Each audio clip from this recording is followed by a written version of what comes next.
Okay, you have that now. Okay. All right. Thank you.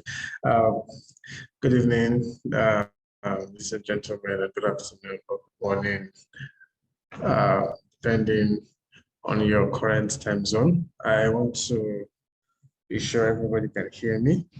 So how do I get a response to know everybody can hear me clearly? Maybe you do something in the comment section. You just send in an emoji or something, just by way of feedback.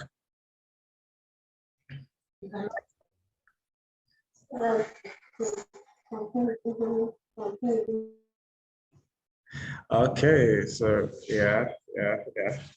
Okay, all right. Okay, so I believe you guys can hear me. Okay, so at any point in time, you can't hear me clearly, just let me know. Just feel free to let me know. So thank you to 33 Product Innovation and Management for this opportunity. I'm really nervous here. I mean, I'm talking to people about about my journey. I'm a very young person, pretty much young, and I wouldn't really say I have journeyed a long time. I really wouldn't say I have journeyed like so long or so far, but I've attempted a couple of things, and that's what I'll be sharing with us. So I'll be sharing my screen. I really don't have so much to say on the screen, but I have more to say from my heart because I believe I want everybody to connect and everybody to engage. So great men do not come from wherever. They don't just happen. They function of processes. And my journey has made me appreciate people who do hard things the more. It has made me appreciate people who do things that seemingly very impossible. You know, anybody you see doing something really crazy, something really hard or difficult, you have to give the person a lot of respect. You have to put a lot of respect on that person's name. Yeah, so I'll just go straight to share my screen. Let's see. Let me go. Come in. Okay. So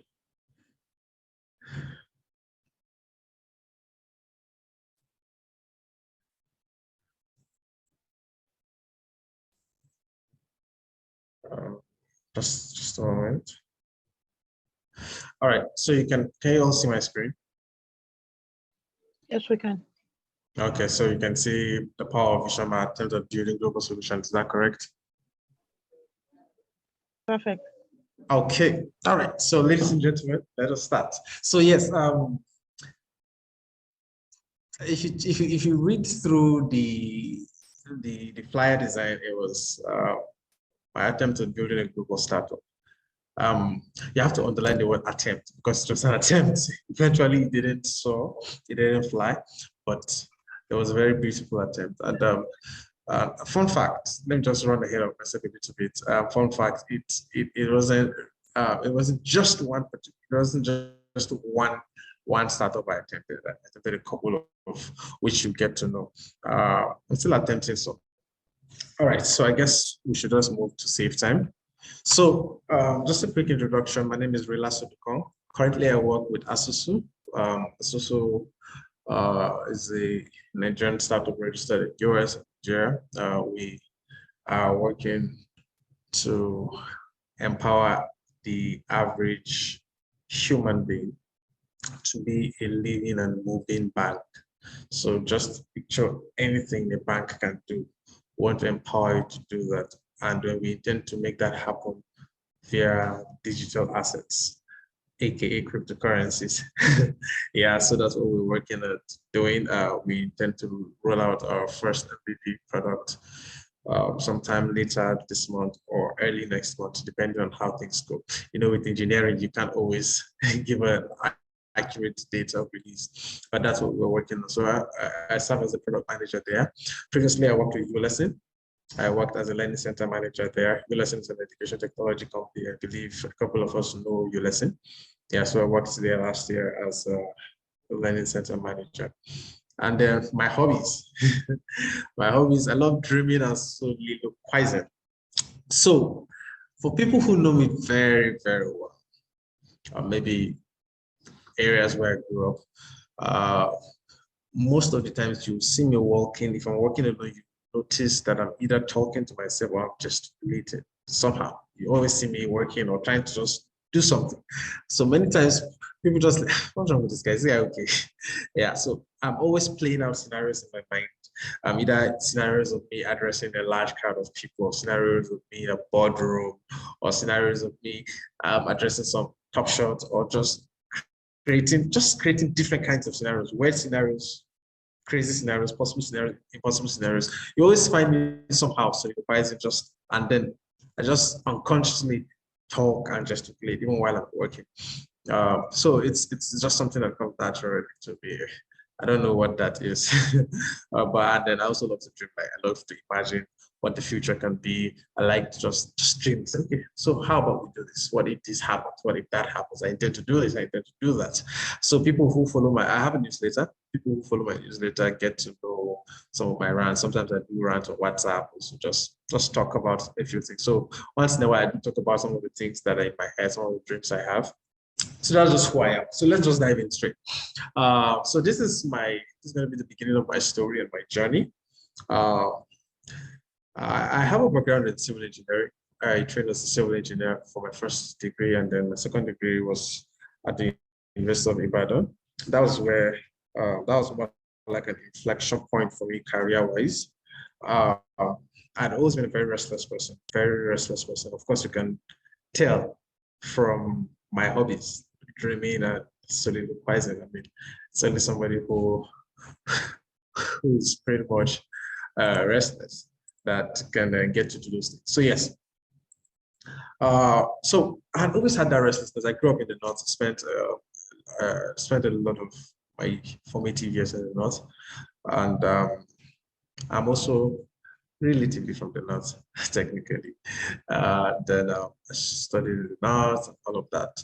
But there had always been this drive that there's something extra, there's something more. You know, just feel that urge, that drive. But I couldn't grant expression to that because somehow where I spent more time growing up was the state or the city where I spent more time growing up was basically a state dominated by civil servants. So you don't really get to see a lot of people doing ambitious things. You just only get to see or hear.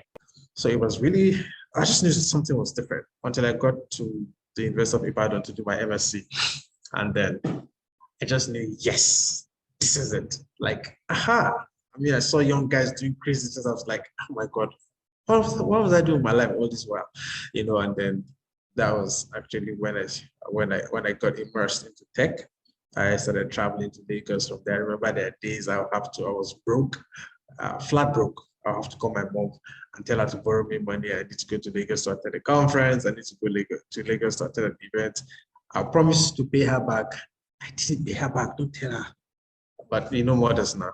You just need to speak English and then just try to form one language now, and then they'll just give you the money to support your dreams. So big shout out to our parents, always supporting us from day one. And then, so we started from there, and the journey to tech started. And then one day I was chatting with a friend via WhatsApp, and then we're just lamenting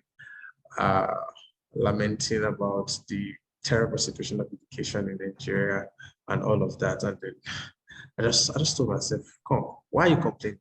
You're an engineer. You have an entrepreneurial spirit or drive. Why complain? Why whine? Do something. That conversation, that WhatsApp chat gave birth to my first project, which is Street Smart Engineers. You can see the logo there on the screen. That gave birth to Street Smart Engineers. So what we wanted to do with Street Smart Engineers was to build a platform that will empower every engineering student to was empower every engineering student to from Africa, actually, every African engineering student to connect to mentors and coaches with industry experience. These guys were going to mentor them, and then we had intentions to also connect them to maker spaces. So if you're a practical engineer and not software engineer, like electrical, mechanical, and all of this kind of engineering, production engineering, you get to you need to use a lot of tools, a lot of equipment, 3D printers, you need to use other machines, gas, just name them, different kinds of equipment.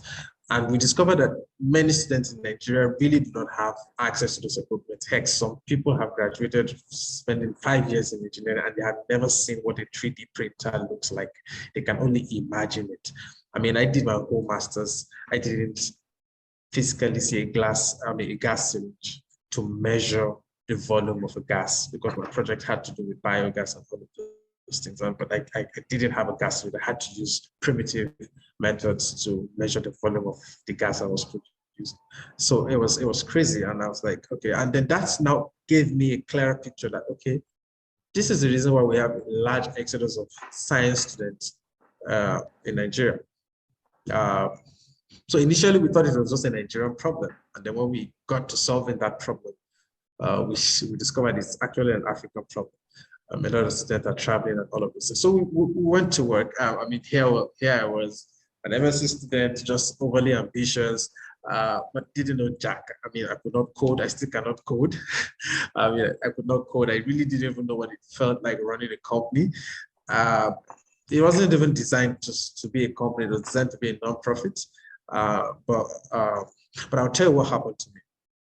Whatever I am today is as a result of street smart engineers, like opportunities I have had, people I have met, networks that I've had access to, basically a function of my experience building street smart engineers. So we built street smart engineers for 2 years, and then in 2 years, we were able to build a network of coaches from about 9 countries across the world. We had coaches and mentors. These are practical engineers, like either engineers doing their PhDs or people that are actually practicing engineering. We had engineers and mentors from Australia, South Africa, United Kingdom, China, Japan, Germany, US, I think Mexico, yeah.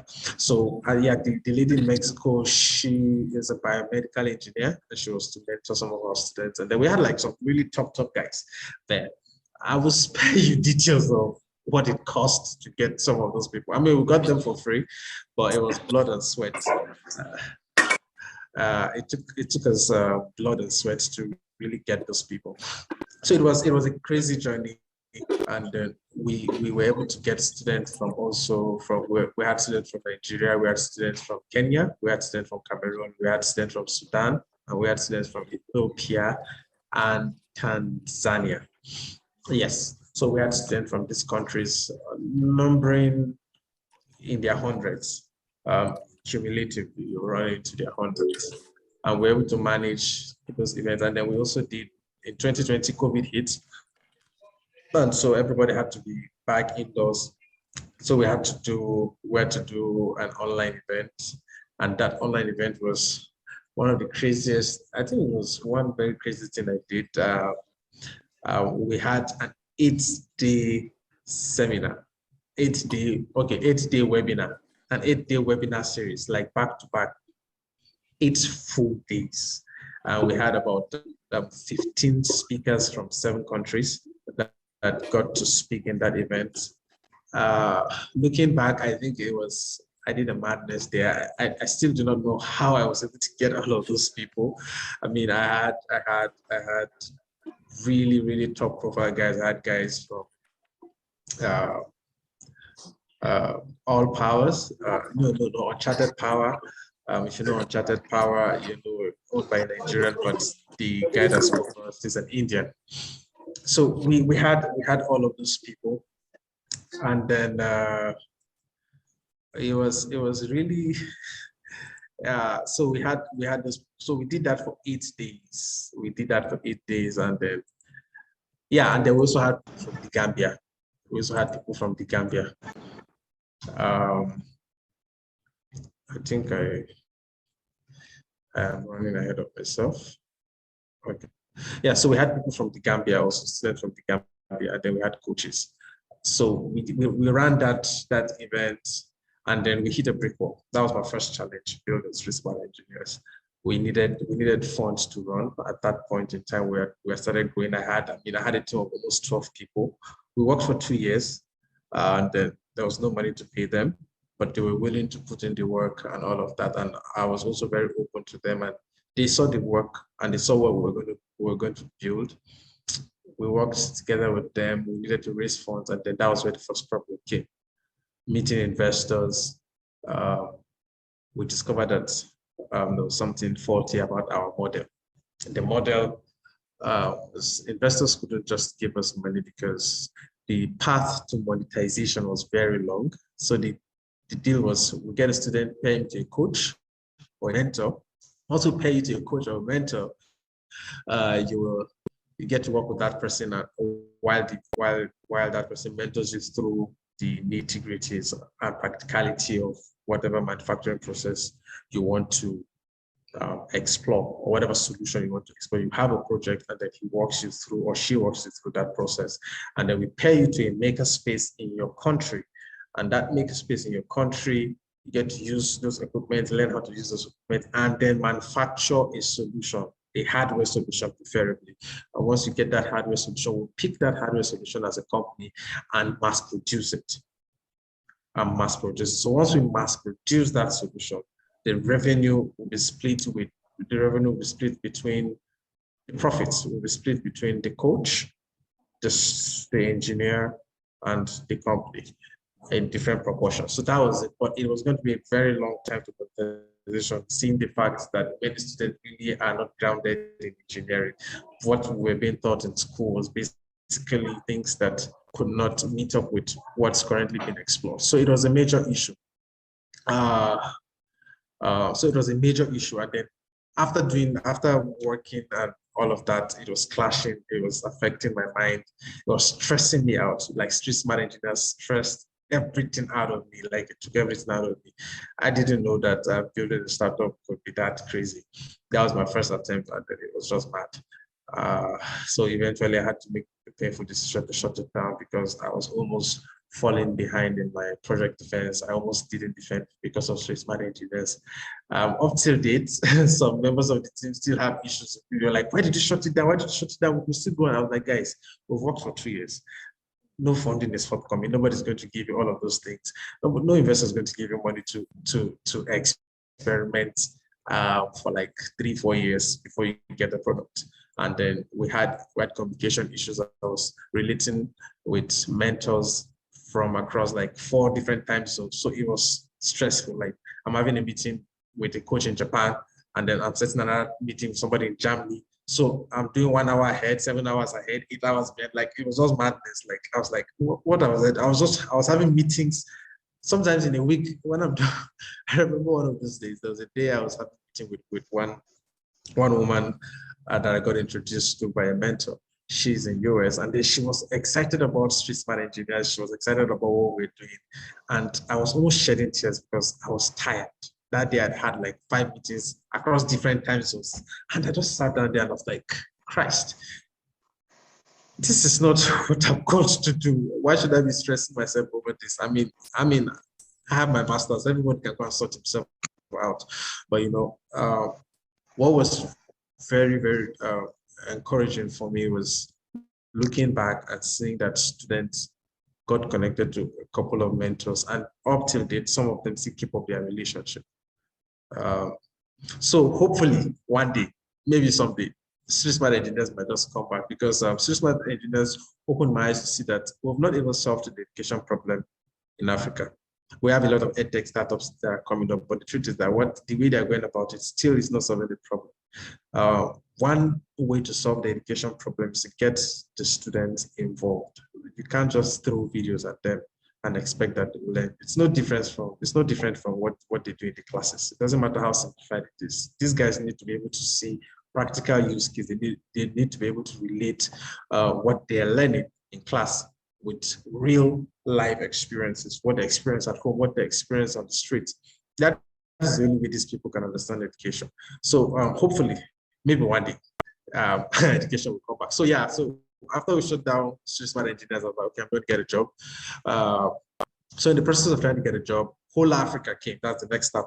Holla Africa came. So what I wanted to do with Holla Africa was, then again, I saw that, okay, we had a lot of people that were trying to travel out of the country or out of the continent. In code, we call it Japa. So people wanted to Japa, but there was a problem trying to Japa, and they didn't really have that support system. They didn't know how to navigate the career terrain in all of those places and all of that. So it was a big border. So I was like, okay, why don't we create something for Africans who want to migrate? We're going to pay you up. So yes, so feel free to take any of these ideas. If I'm a well of ideas, so I will never rush up for ideas. But if you want to pick up any of these ideas and develop, please feel free to reach out to me on LinkedIn, send me a DM on Twitter. I could probably just give you some of those things and maybe guide you and wish you well. Yeah, you can go ahead with them. So feel free to pick them out. So we wanted to pair every individual with a fellow African. So this is what Holla Africa was supposed to do. You're a Gambian, and you want to go to Canada. Now, your path to Canada as a Gambian is different from your a Nigerian's path to Canada. I mean, you have country restrictions, you have all of those things. So what we wanted to do was to curate a list of Africans that are abroad based on country, profession, career, whatever it is, and then connect them to other Africans, connect them to their fellow Africans or their fellow countrymen in the diaspora. So a Gambian in Gambia who wants to go to Canada gets to now connect with a Canadian in Canada for probably a fee, $10, $5, $15, $20, whatever it is. And then that person gets to coach him through how to go there. So this is how I got to Canada. And these are the ways I have now discovered after living in Canada for 5 years. So I get to walk you through how to get to Canada. You're a Gambian, I'm a Gambian. So we understand how things go in our country. And so I'll guide you through all of those things. And then you leave a review after the experience and let me know what it is. So if I want to, I'm a civil engineering graduate, and then but I want to relocate to Poland. So Holla Africa will connect me to a civil engineer who is a Nigerian in Poland. And then that guy or that lady gets to walk me through how to build a career in civil engineering in Poland and all of those things. And then you leave a fee. So I had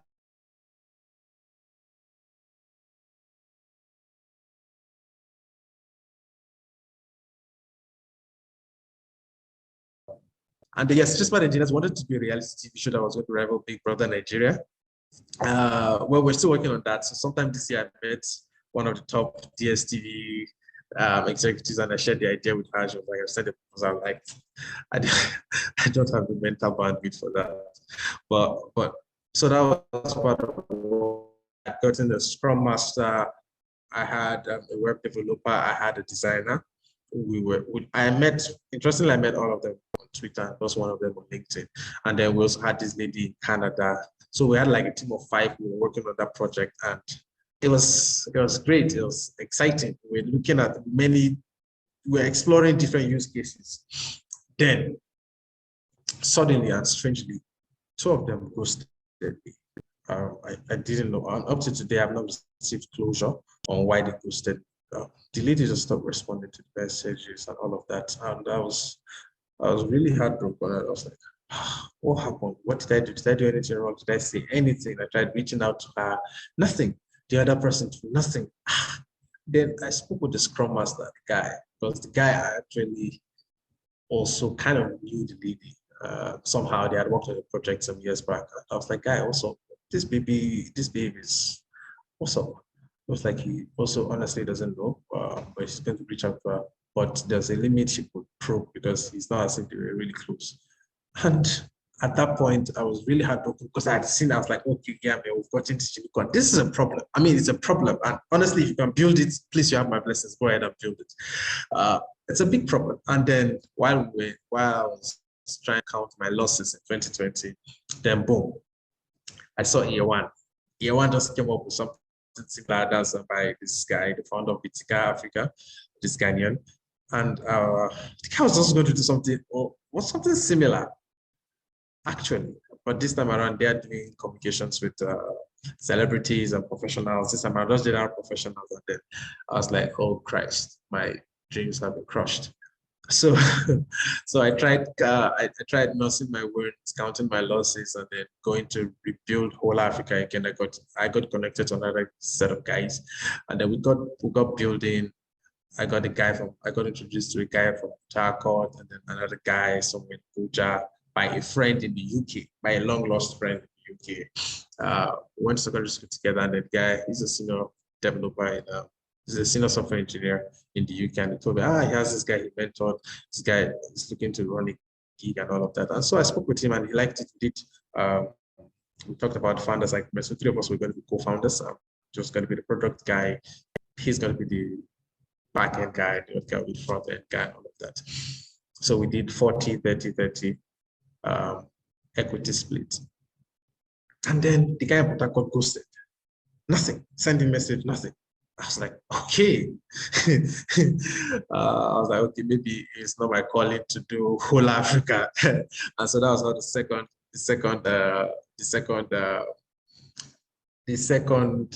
startup hit the rocks. And then yeah, and then so we went to Propy Mould. So Propy Mould is a property technology startup. I'm actively currently working on it, trying to help Africans in diaspora to own and manage properties in their home countries. We're working on that. So that has hit different rocks, but I've refused to let Propy Mould die because Propy Mould holds a special part in my heart that I really cannot explain. And I held on to Propy Mould. Propy Mould, I had the dream of Propy Mould like over 8-9 years ago, but I didn't know it was what it is today. It just came as a thought, part of my normal restless wandering. And it stuck to me, and started working on it. Have a couple of people that were working on it, trying to get people around and all of that. So we're trying to play in the real estate space, focus on the diaspora market, trying to build the biggest one-stop shop for Africans in the diaspora. Anything that has to do with property, that's what we're going to be. That's what we're working towards. So the journey hasn't been smooth. It has been really crazy. Had people come in, spoke with investors. Last year, I almost got depressed because I had meetings back to back with investors. It was I think I was around October, November. Those 2 months were very, very frustrating. I was having meetings back to back with investors, different investors, like, oh, this is brilliant. Walk us through your unit economics. Okay, this is nice, awesome. You know, when an investor seems excited about your projects, and oh yeah, okay, how much check will you cut for us so that we can start doing something? We want to incorporate in the US, want to incorporate in Kenya, want to incorporate in South Africa, want to incorporate in Nigeria, and probably incorporate in the UK, so that these guys can at least trust us, and they want to set up a board, they want to do X, Y, Z, and all of that. And they now go, who are your customers? How many customers do you have? We're like, well, we've spoken to customers, and customers don't want to give us their money until they see who the investors are. So we had to go back and forth, like the chicken and the egg problem, really, really crazy. And then I just told my co-founder, so you know what, scratch that. We're not doing investors. I'm not speaking to any more investors. And I've not spoken to any investor since then up till date, apart from 1 or 2 consultative calls that I had with investors. I really am not looking forward to speaking to any investors. So what I'm doing now, I'm trying to ideate and see and figure out another vertical that can take us to market without having to work with investors. It was a really frustrating experience. So that is what Propy Mould, that's been my experience with Propy Mould. I can see innocent Kenneth here, Kenneth Partners, is my brother from a particular network we belong to. So I think I shared Propy Mould with him. I shared the idea of Propy Mould with him. And then the next one is Patriots.ng. Patriots.ng is not my project per se. I just happened to have the privilege of spearheading the idea. I came up with the idea. Okay, let's do this for my network. So Kenneth belongs to that network, so he understands better what I'm talking about. So Patriot.ng is a project for the Nigerian community. We're trying to give back to the Nigerian community. And basically what we're doing to the Nigerian community, we want to build it's a voter education app. Patriots.ng is a voter education app. What Patriots.ng is going to do is going to curate the list of everybody running for political office, from the presidency down to the State House of Assembly. You're going to have their list, you're going to have their profiles, you're going to have what they have done in the past, you're going to have their manifesto, you're going to have also access to various, you're going to have an API, sorry, I'm not supposed to be using those kind of words here. You're going to have a link to the INEC server that will give you updates about where you can vote, your voting centers. You're also going to have part of the excerpt from the Constitution that give birth to INEC, excerpt of the Constitution that talks about your voter rights as a Nigerian, all of those things. So it's going to have everything, and then we intend to also gamify some experiences there on the app. So that's what we intend to do. We still have plans to do that. And so the challenge with Patriots.ng has been time. Everybody's working. People are really doing a lot of things, and then so we've tried. We have the product documents and trying to get one or two things just to get it off the ground, and then get engineers to build that in has been a little challenging. But we're still looking at doing Patriot.ng. We have the domain name already. We're going to, it's my responsibility to make sure it happens. It's going to change the culture of election across the country. And then in the course of ideating, we discovered that it is something that can spill over and be replicated across other countries. And then I got that idea from what happened in Russia sometime, was it last year, when Putin was preparing for elections. There was this guy that was like an opposition. And so what they did was to use Telegram. They used Telegram to send information about politics and all of those things that circulated really fast, like wildfire. And when they did all of that, Putin had to look for a way to squash that movement, because it was really hurtful to his campaign and his re-election. Yeah, so that's Patriot.ng. Then we have Asusu. Asusu is where I currently work. Part of the founding team. I'm not a co-founder. I'm just part of the founding team. I work as a product manager. Like I said, Asusu is built to help every human be a living and moving bank with the aid of digital assets, basically cryptocurrencies. So everything. So the bigger plan of Asusu is to enable you to do everything a bank does. You'll be able to just imagine everything a bank does. We want to empower you to be able to do that. And then Asusu is not built for just the crypto experts. It's built for even that market woman. So you'll be able to save in stable assets, and you'll be able to earn on that stable assets. And you'll also be able to explore. You'll be able to lock up some of those assets for safety and all of those things. So yes, that's what Asusu is about. So this is just my experience with projects that I have done. This is my experience with projects that I have done. There's some noise coming from somewhere. Okay, so so this is just an experience with things I have done. That's basically startups that I built, or I have tried to build, looking at touching the whole world. And then so let's just go to some quick stuff. I think I should be rounding up by now. So basically, so vision, what is vision? Vision is basically the art of seeing, your ability to see. And it can also be said to be that special sense by which you are able to perceive the potential of an object or the potential of a thing with the support of illumination. Illumination could be your experience, your exposure, knowledge, insight, and all of those things. So that's basically what vision is. So what can you see? How do you perceive it? So two people can see a piece of land, and one person on that land is seeing that, okay, I can farm yam there, I can farm maize. The another person is saying that, okay, I can build the World Trade Center here. That's about, I can build like 100 floors on this place.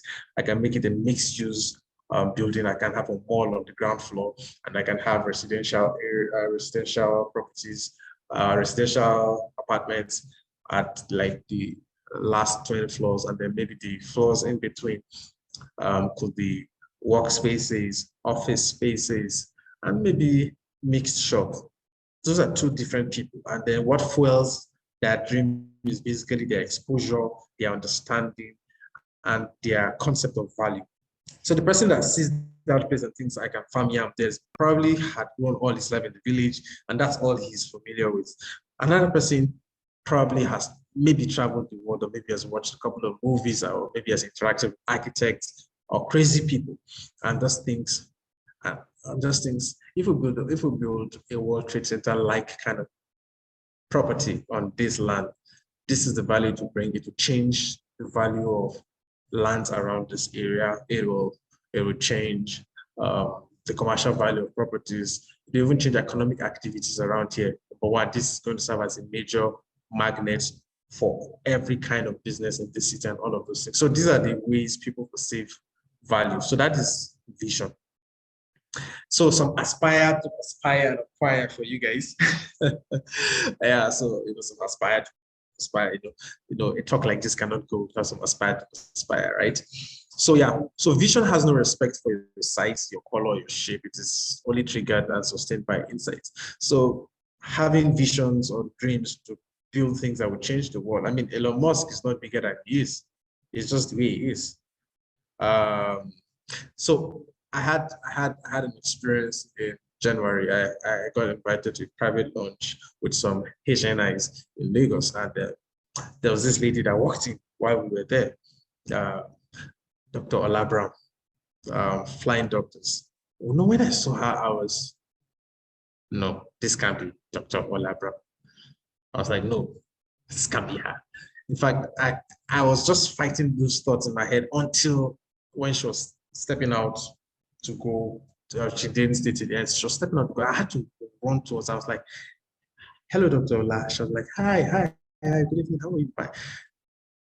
The way number one, she's not big, she's very smallish, very, very, very smallish, just normal female stature, smallish, normal size and everything. And she was dressed very, very simple. So if you see somebody like that, she was just wearing a simple gown, simple slipper. She was not even wearing a shoe. She hardly wears heels in the first place. So she just had a bag. Heck, she was not even using an iPhone to start with. But people who know Ola Brown, so when you hear the flying doctors, when you hear Green Tree Investment, when you hear somebody doing big, big things, but when you now say like, hello, I mean, like, are you the Dr. Lebron that is doing all of these things that we're getting, like all these awesome things? You have airlines, you have air ambulance that travel, you have some subsidiaries of your company in Australia, far away Australia, you have an air ambulance business going to Australia and all of these things. Like, is this you?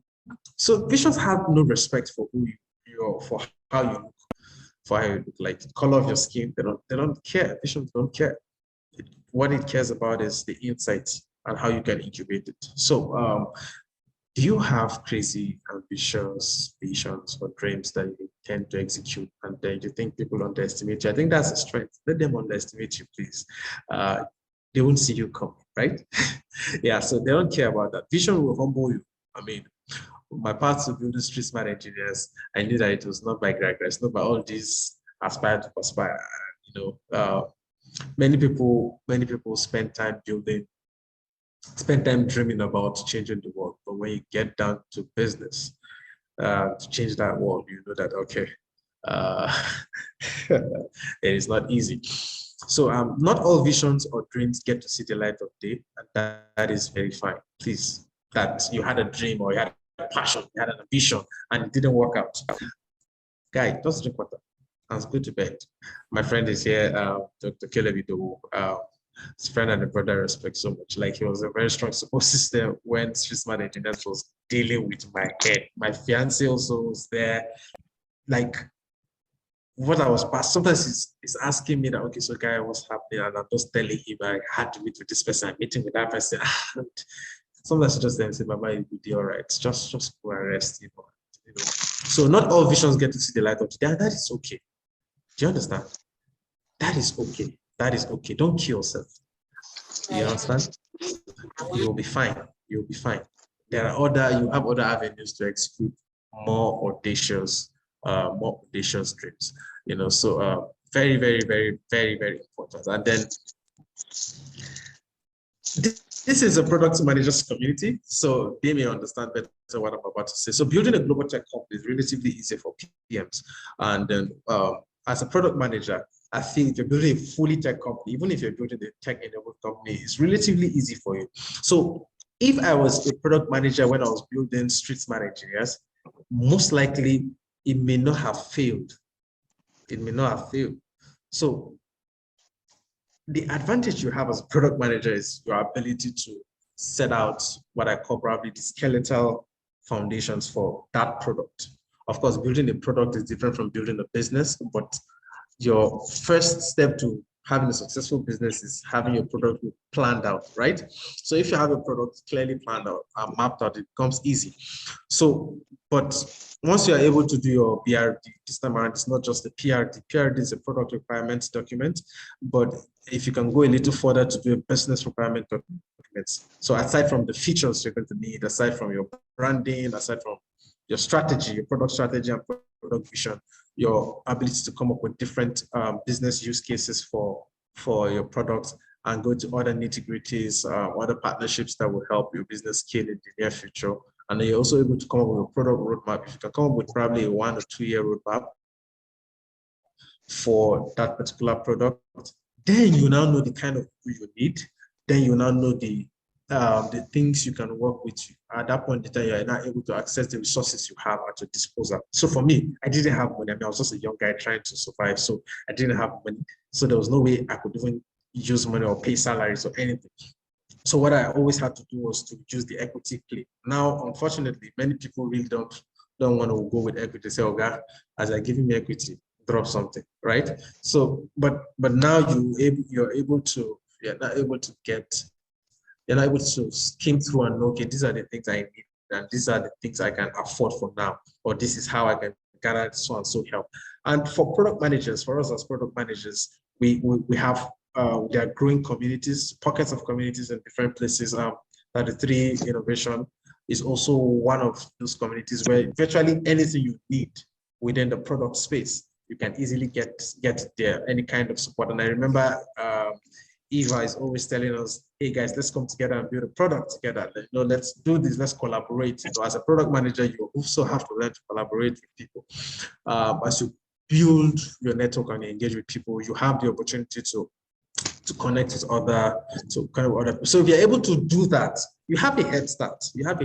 And then if God so kind, you can design, or you're a programmer prior to transitioning to be a full product manager, then I think you have it more in your advantage. You're able to have all of those things set, and it becomes easier to convince people, because people can now say, okay, this guy doesn't have just an empty idea in his head. He has been able to articulate it on paper. He's able to give us the roadmap. This is what is going to happen. This is what we expect to happen. And it's easy to get people to build with you. Yeah, so that is how I see it. That's my opinion though. And then finally, some aspire and acquire. You do not need anyone's permission to execute the dreams in your heart. Go and raise dust underwater. One of my best slogans is go and raise dust underwater. I like to raise dust underwater. I like to do things that are seemingly impossible, things that are hard. That's why someone like Elon Musk inspires me. He just sits down and said that I'm going to build a boring company. I'm going to bore roads down into the depths of America. Why will you sit down and do that? America is not really facing a congestion problem at the moment. So why are you doing that? He just said that, okay, I anticipate that in the future this is going to be a problem. So let's start working towards it. Okay. Don't you have other reasonable problems to solve? But there's a way dreamers think. There will always be misfits. So go and raise those underwater. One of my biggest failures in building all of these projects is I had to rely on a lot of people to do things. In fact, one of the things that is stalling Products.ng and Patriots.ng is the fact that I'm just depending on people. Because I like to be a people's person. Hey guys, let's do this thing together. Because I don't like to be the one in the center of everything, maybe trying to get all the glory and all of those things. But recently, this year, I started thinking through my life, and I discovered that one of the main reasons that made all of those products fail is because I depend on people a lot. I need this person's permission to make this happen. I need that person's permission to make this happen. It's good to partner with people. It's good to collaborate, but you have to be willing to take this journey alone. The journey to actualizing your dreams. You must be ready to go at it alone without, in quotes, without help from anybody. If help comes fine, if help doesn't come, you will do it either way. That's the only way you can have anything solid. Anything solid. Because if you keep waiting on people, people have problems, people have challenges, people have dreams and goals, right? Everyone wants to build everyone wants to build something. In this our day and time, when you go on Twitter, you go on LinkedIn, everyone's trying to build something, everyone's trying to release funds, everyone's trying to do something, but you can even see that there's really no substance or actual problem that these guys are trying to solve with the products they're coming up with. But I mean, everyone wants to be a founder CEO. You don't necessarily have to be a founder CEO, but if you have a dream in your heart to achieve, forget about people. Now, I need to use that word. I need to put that in context. Forget about waiting for people's permission. I mean, people will talk you down. Some people can talk to say, what do you want to do about this? But why? How? But if you can see how it will clearly solve real problems, and if you see how possible it is to scale that solution, don't wait for anybody's permission. Heck, even if you come to me and I tell that this thing is not possible, but you see the possibility in it, as long as you're not unnecessarily emotional about it, very logical about its ability to scale and change lives, please go ahead and forget about it. I will come back to when I say, oh, well, I made a mistake. If we keep waiting for people to actualize our dreams, we'll be in a very long time. And then the people who need the solutions may never get the solution. Thank you very much. I guess I'm done. At this point, I'll just pause to take questions. If you have questions or anything, I don't know how the question session will be. Is it going to be, I don't know how the question session will be, but I guess I'm done. Eva? Whoa. Wow, this has been one straight hour, and I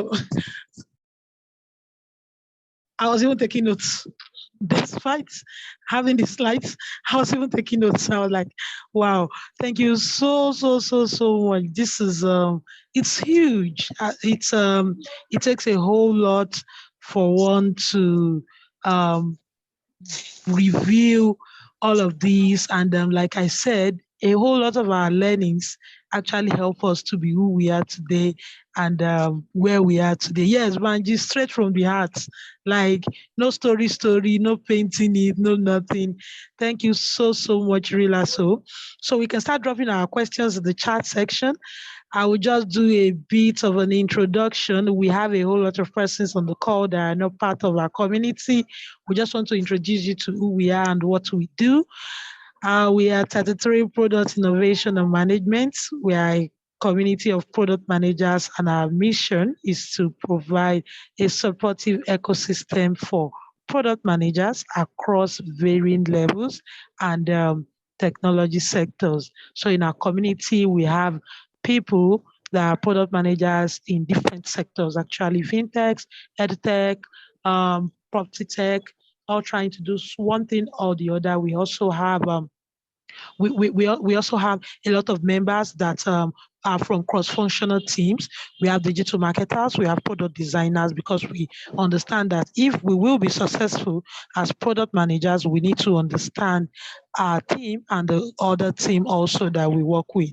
So basically, this is what we do. Feel free to follow us on LinkedIn and to see what we're up to. We're just we're still very, very young, actually. We're trying to put up, like Rhilaso tells me, a product discovery. We're still in the product discovery phase. And I am sure that as time goes on with this drive, we will be able to solve the problem that we've identified and we're trying to solve. So thank you so much to everyone that joined this call. Thank you to all the members of 33 community. Thank you to all our friends and family that are here to support us and encourage us. Thank you, thank you, thank you. Please, if you have a question, it's okay for you to ask now so the Rhilaso can take the questions.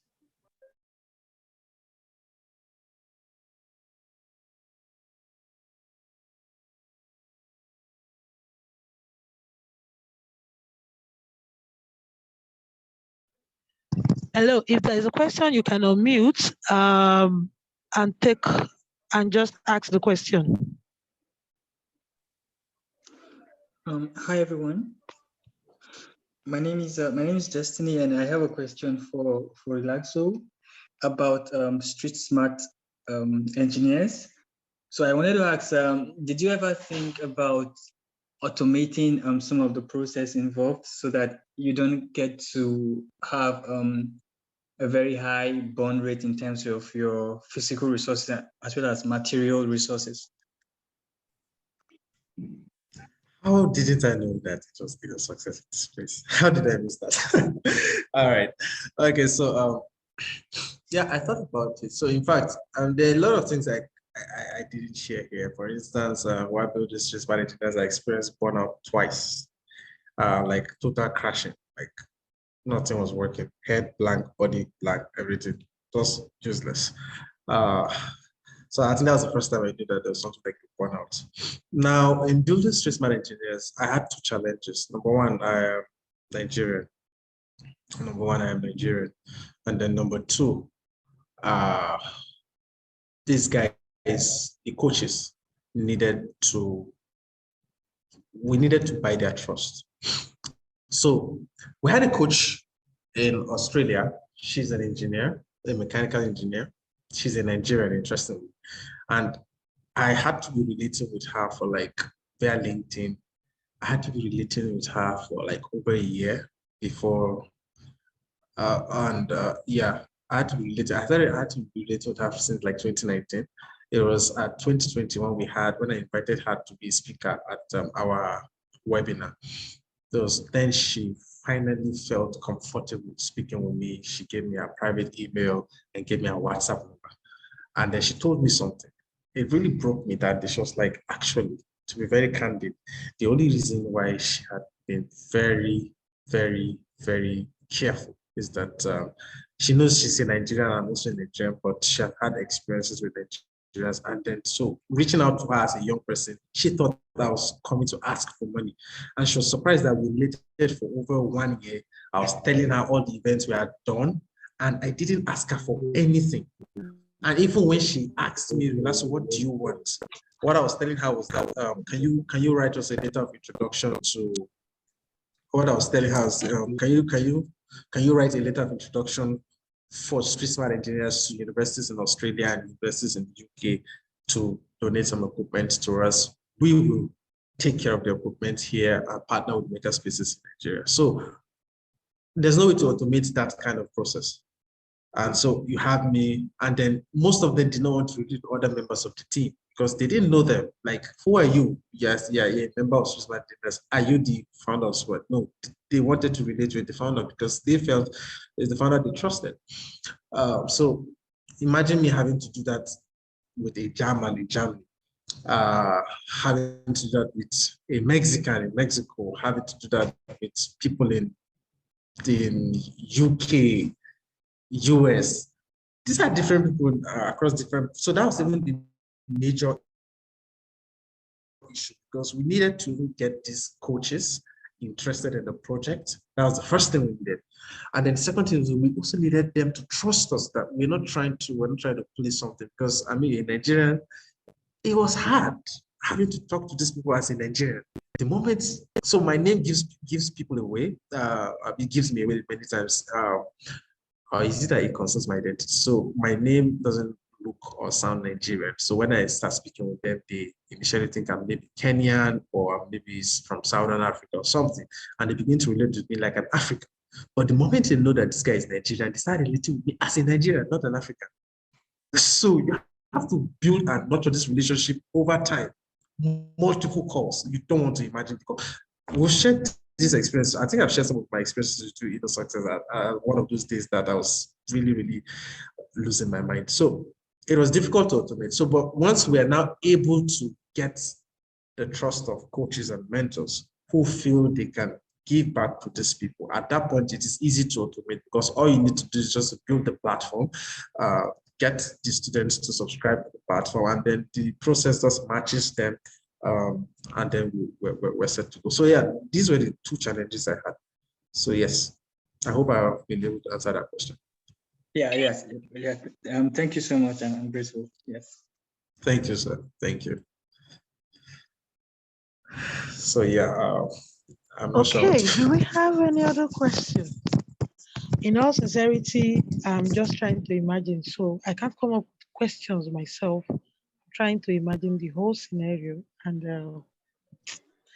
I'm sure my questions will come up later in your DM.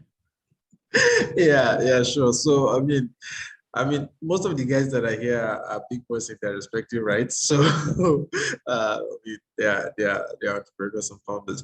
And then one of the major things that I also didn't talk about is the need to survive, the battle to survive as an individual, not even as so first and foremost, you need to, one of the major challenges I had was, so what are you going to do? Are you going to just keep chasing? So for me, I don't care about titles. Titles really don't mean anything to me. So even while I was building up all of these solutions, you never see me put founder CEO. At best, you see me put team lead. Even on pitch decks, funny enough, even as I am building Propy Mould, you will not see CEO, whatever. I don't even like that title. You just see team lead. But of recent, I had to start using co-founder while I'm building Propy Mould, because I started having meetings with some government functionaries or these government organizations, titles and all of those things. If you don't put that, they don't take you seriously.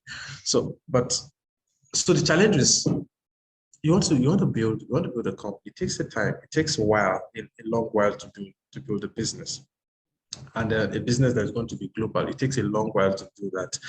And here you are, you have bills. I mean, at this age, I do not expect my parents to handle my recharge card bills. I don't expect them to pay my monthly subscription. I don't expect them to do a lot of things for me. I can't even tell them. I just imagine me going to them like that. That day I need 1.5. What do you want this 1.5 for? My boxers is torn. I want to buy new boxers. Doesn't make any sense, right? So you're torn in between trying to pursue a career, to get a job that can put food on your table, take care of your bills, and then you're not torn between these crazy dreams that will not let you be. That's the problem. Sometimes I go to bed, I say, I'm not doing anything, start up, build any company. Everybody should just go and work transformer. I'm not doing that. I just want to get a job and mind my business. But you go to bed and your mind cannot be at peace. Ideas will just be coming, and you just begin to see, the way I see these ideas, I don't see them as ideas. I just see them and I picture how people's lives will change. Do you know what Propy Mould would do for the African continent? You have no idea. Like, I don't even know how to explain it. Propy Mould is treading the path of Heinz. Heinz is one of the biggest, largest real estate players on earth. They have one of the largest assets under management, Asia, US, Europe. Just check them out. Heinz, HINES. So the Heinz of Africa. Okay, I just saw a question here. So how difficult is it for you to answer the question, career or startup? Are there compromises? Actually, that's the question I was trying to answer. So I mean, to be very candid, there are compromises. But it all depends on a lot of factors. So for instance, if my dad was probably the CBN governor, like, what is career? I don't care about career. Like, I have something to fall back on, right? I can always go back. Daddy can always give me some straight 20 million is not using, and I can always find my way to survive. Career for a lot of people is so there's no right or wrong answer, honestly. And then people will give answers based on their experiences and their reality. So I was speaking with somebody and he was telling me, why are you trying to get a job and trying to build a startup? This startup you want to build is crazy large, it's complicated. Do you have an idea of the volume of what it is? Where the startup method, and when I was speaking with her, she was like, do you understand the implication of what you're trying to do? You cannot get a full-time job with that. But my reality is different. My father is not a CPN governor. I need to eat, right? So career for me is non-negotiable. I have to do something to eat, because startups can really give you food when you start building them, unless you want to take investors' money and just blow it. I mean, we had the story of the Fast company that just died. We had the story of WeWork, over bloated valuation and all of those things. So people will speak to you from their realities. But if you're coming from an average family and you do not really have a support system where you can probably take care of your bills, I strongly suggest you get a job. And then if it's possible, I also suggest you put what do they call it now? You channel your energies into getting a job in a space where you intend to play. So you want to get a job. If you can get a job with a startup, makes a whole lot of sense. It gives you an understanding of how startups are built and run. And then you can do that. And then it also helps you to be a hunter. It also helps you to be a hunter. And I'm not going to lie to you. Your startup at some point may suffer. Your job at some point may suffer. That's the truth. Let's not sugarcoat it. So for instance, for me now, I've been working on Asusu for a while as a product manager. I really haven't had the mental bandwidth to do a lot of work on Propy Mould. I had intentions to dedicate at least 4 hours every day to Propy Mould, but that is a lie. I cannot do it. It's stressful. I just had a meeting with a friend this today. Yeah, we had a long conversation talking about Propy Mould, talking about getting some plots of land across the country and do that. You cannot have that kind of conversation and go back and you want to start mapping when you know you still have a roadmap for a product that is yet to launch in your hands. Like Asusu is basically in my hand. If it fails, I'm the product manager. So I cannot juggle those two at the same time. So yeah, so there are compromises, but you just need to find the strength to go through somehow. Yeah, I hope I was able to give a satisfactory answer. Well, I like your answer. Sorry guys, I don't intend to stretch this, but really my question is so do you think, for example, if you had to choose like your startup and you give it the required time, because where you channel your energy is where you're more likely to see more results, right? So if you decide to just quit your job today and you're like, okay, it's this startup and I'm going to give it energy for the next 6 months, 1 year, 1+ year, and then possibly, yeah, like you would say, you raise some doors, raise some funding, and that's it, like you're made for life, so in quote. Yeah, then compared to, handling a career, channeling some energy there, like your energy is kind of distributed, right? And you're not really making progress on this part as much as you should. So would you rather compromise and just, okay, yeah, my family is there, I have other needs to attend to, but let everyone just bite the dust for the next 1 year and yeah, we'll be over, like something like that? Yeah, so for me, the way I'll answer that question, to be very candid and frank with you, if I have a means of income that can take care of my monthly needs, I would ditch career and go and build a startup. If I don't have to worry about what to eat, what to wear, how to take care of my family, and where to live, if those things are sorted, no matter how little they are, if I just don't have to worry about what to eat. I don't need to eat shawarma every day, right? I don't need to eat chicken, but if I can eat food, good food, and where to stay, for me, I will drop it and go and build a startup, because I know that anything I'm going to put my hands to do, it's going to blow big, right? So, but the other caveat, I don't think that's a caveat. The other counsel is, if you have good relationships and you're able to have a good partner, it's going to help. So I'll tell you something. For Propy Mould, while I was working at my last place of work, it was mentally tasking. My co-founder basically was the one that was running doing the pushing. And so he just talks to me and I just tell him, okay, this is what we should do, this is what we should do, this is what we should do. And then it made it easy. So if you have a partner or a co-founder or you have a team of people that are relatively as passionate as you are, they cannot be more passionate than you as a food, but if they are relatively as passionate as you are, please just go ahead. Okay, Sandra asked the question, how do I create ideas? What are my sources of inspiration? How do I answer this question? I don't create ideas. I don't create ideas. I don't choose ideas. Ideas come to you. No human being can really post. Well, in my estimation, no human beings can really post and say, I came up with this idea. No, as that idea dropped. So funny enough, when we're researching on Patriots.ng, that's the voter education app for Nigeria, we discovered that some guys at the last election started building something similar. One of the guys on the team, the product designers on the team, was doing research, and then he discovered that there's a Gambian app too similar. But what we want to do seems to be more comprehensive. But I mean, there are people that are doing those things that even thought it up years before us, right? We don't really come up with ideas. The ideas choose us. Now, one of the ways to position yourself to have, in quote, crazy ideas is your association. Who are the people you relate with? Who are the people you discuss with? Who are the people you spend time with? And then what are the ways you improve yourself? Because it's all a function of the mind, just the concept of the land I gave you. Somebody sees a land and thinks, okay, I want to build, I want to farm. Another person sees the same plot of land and decides that I can build a water center here. It's all about perspective and the way you perceive the value of those places. So your mind, your environment, your circle. So imagine me being a friend to Mark Zuckerberg. Imagine me being a friend to Jeff Bezos. Imagine me being a friend to Ola Brown.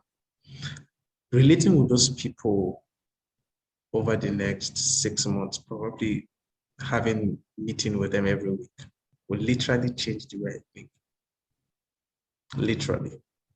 I stopped seeing all the things I think are impossible. I just begin to say, oh, this is possible, we can make it happen. One thing I learned from some of these people is that they are annoyingly audacious. They don't see impossibility, right? And that's how most of them were raised. They don't see impossibility. So inspiration, knowledge, your circle, your network. Yeah. So sometimes when I'm speaking with people, imagine when I give you an instance, if you have 30 minutes session with Inner Success every day or more,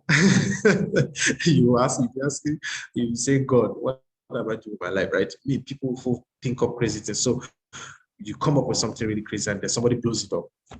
So some of my friends, they share some ideas with me and then I say, okay, you can make this thing go global. This is how you can make it global. And they're like, okay, I'm just thinking about small. I said, no, you cannot think like that, right? So when they relate to me after a while, they begin to say, oh, okay, fine. So yeah, this is it. So the other thing is your passion and your drive. What are the things that drive you? So people are just content with, not everybody needs to dream big. Some people are just content living a very normal life every day, right? And there's nothing you can do about that. So if you hang around those kind of people, you think you are becoming unnecessarily ambitious. I hope I answered your question.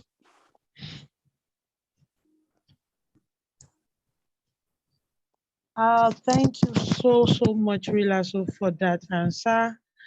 Actually, okay, let me see what Sandra said. Sandra said yes. Okay, that's fine. So guys, I already dropped the link to our LinkedIn URL. You can follow us and engage with us as a community, see what we're doing.